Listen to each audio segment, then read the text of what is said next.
Hi everyone, this is Ali Hussein Kasim. Welcome to Ali Talks Tech Weekly Roundup.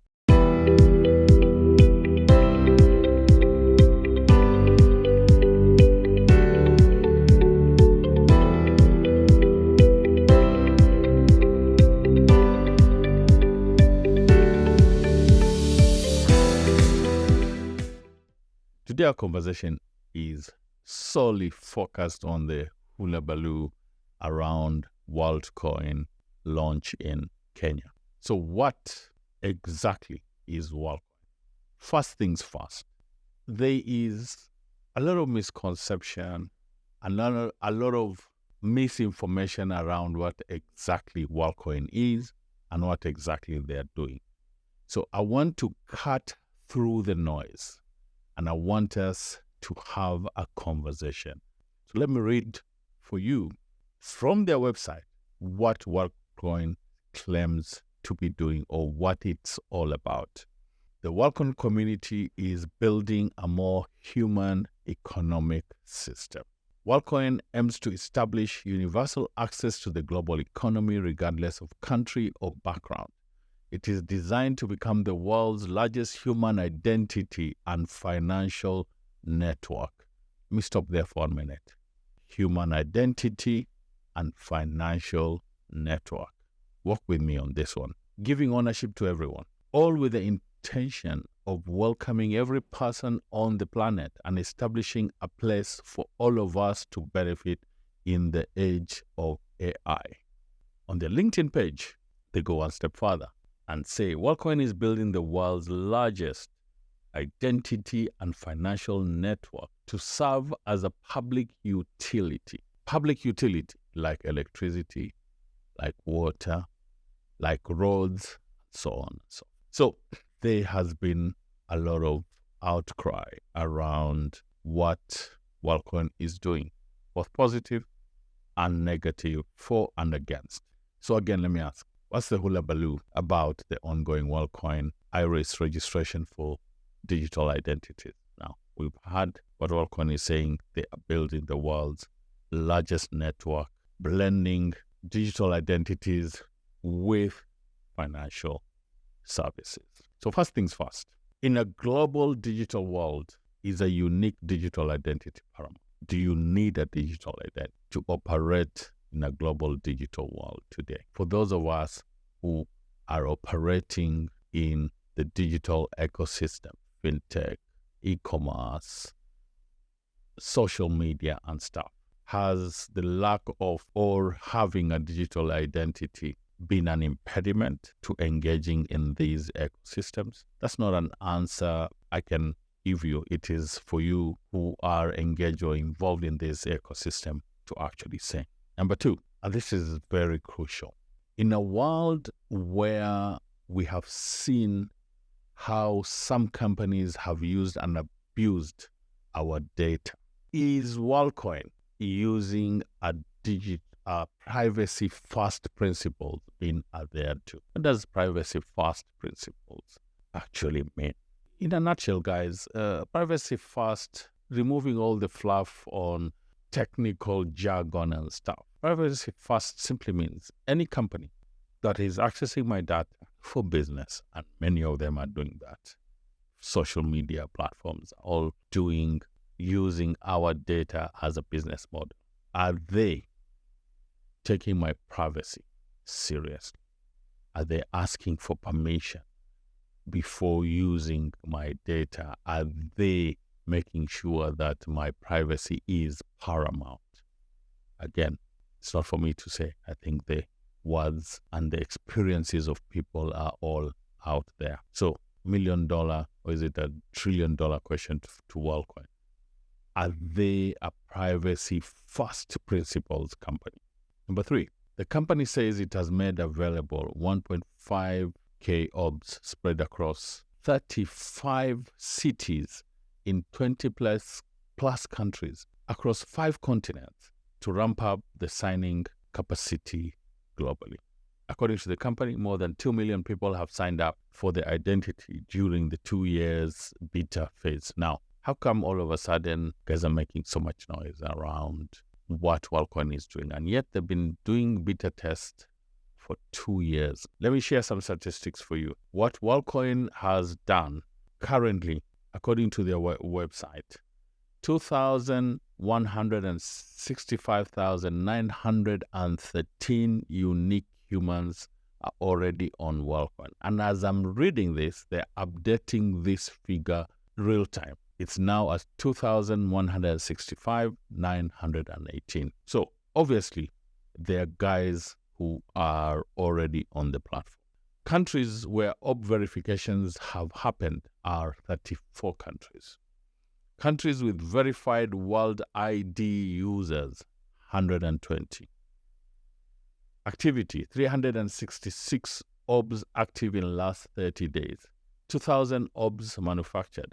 561,051 new accounts in the last 5 days.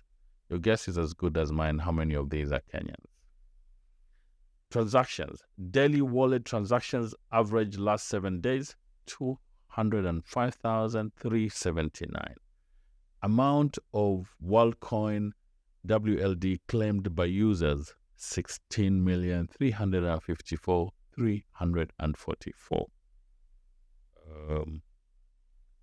WorldCoin that have been claimed by users. Now, last I checked, today afternoon on Binance, each WorldCoin was worth $2.36. Let's check where it is at right now, even as we speak.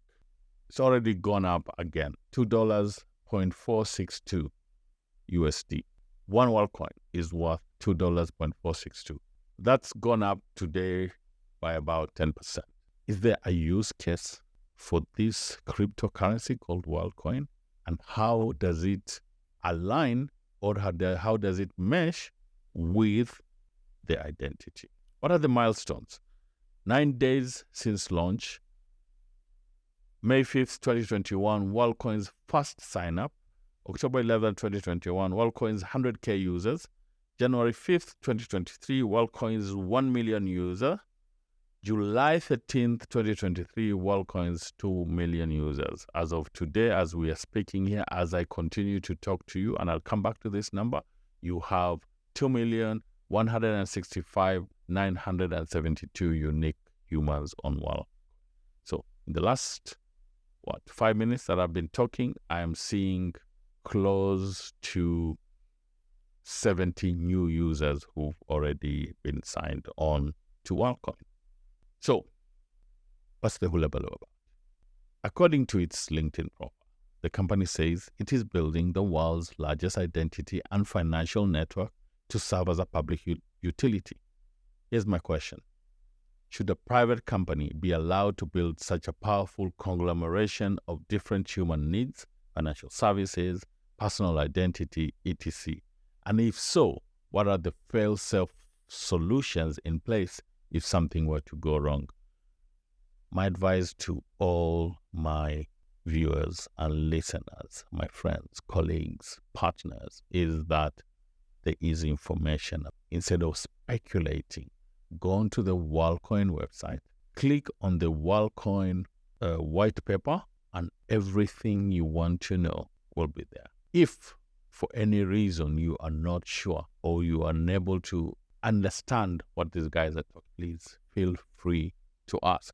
Because asking is important instead of just continuously speculating. Last but not least, who has access to this humongous and important data being collected, and who owns it?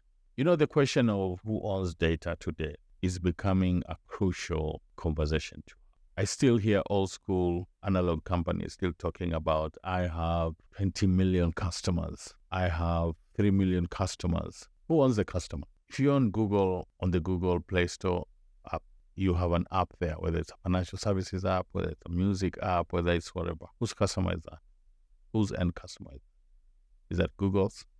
Is that Spotify's? Or is it NCBA's? Or is it KCB's? Or is it Flutterwave's? Whose customer is it? And are we still at that age that companies can continue to say they own customers? Really? How do you own me? You have my data. Does that mean you own me? So this conversation around data and who owns this data, this needs to be crystal clear when it comes to this WorldCoin conversation. Now, to make matters super interesting, the Office of the Data Protection Commission in Kenya has issued a caution to Kenya. Be careful. Don't just do things. Know where your data is going and all these kind of things. More interestingly, two cabinet ministers, two cabinet secretaries in the Kenya government have differed about the position of WorldCoin. One is saying WorldCoin should not operate in this country. One is actually saying, hey, listen, I don't think WorldCoin has done anything wrong. Let me read their statements to you so that you understand the interesting conversations we're having today, where even cabinet ministers who are supposed to be aligned when it comes to collective responsibility are not aligned. The cabinet secretary for ICT, Eliud Owalo, says WorldCoin is within the existing legal framework today. There are no provisions in the law that WorldCoin has negated.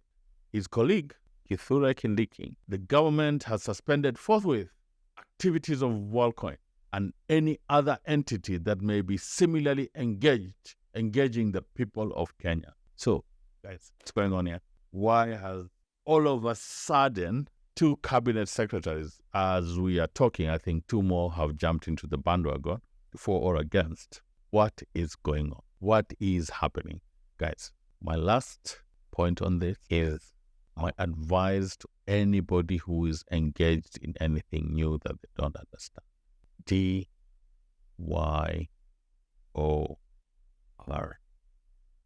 Do on research.